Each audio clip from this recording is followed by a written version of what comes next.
Give sleep a chance. I see so many children who are struggling to sleep, waking tired, with dark circles under their eyes. A lack of good quality sleep is a huge driver for stress. It has a negative effect on memory, concentration, cognitive function, and decision making. One of the fastest ways to improve sleep for all of us is to limit screen time before bed. The type of blue light emitted by digital devices suppresses the production of melatonin, the hormone that signals to the body it's time for sleep. In addition, looking at screens before bed keeps us emotionally wired and stimulated, making it harder for us to switch off. It's a still parent who can ban teach completely, and I don't think you need to, but I would urge you to issue a household ban on the devices at least an hour before bedtime. Turn off the Wi-Fi if need be. TV isn't so bad if you need that as a compromise. We tend not to sit as close to the screen. Earlier in the evening, is this everyone uses nighttime mode on their devices, which swaps the blue light for a warmer glow. You can download apps that you do this, such as Flush, 2, or buy blue light cancelling glasses. It's also worth switching your children's night lights to red ones. Red has the least impact on melatonin production.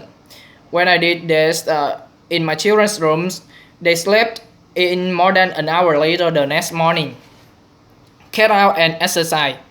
We all know that regular activity is important, and that most of us, children included, need to do more of it. But what if I told you that, as well as keeping them physically fit, exercise will increase your child's resilience? It actually strengthens the brain. It's well documented that exercise is on a par with medication when it comes to treating mild to moderate depression and anxiety. This could be because it gets the body used to moving more fluidly in and out of the stress state. The same hormones released when we're stressed, cortisol and adrenaline, are raised temporarily when we exercise. Regular physical activity teaches our stress response system to recover more efficiently. It can be a lot of fun to do this get together, and I've learned that kids do what they see us doing, not what we tell them to. I'm a big fan of movement snacking, short bursts of exercise throughout the day.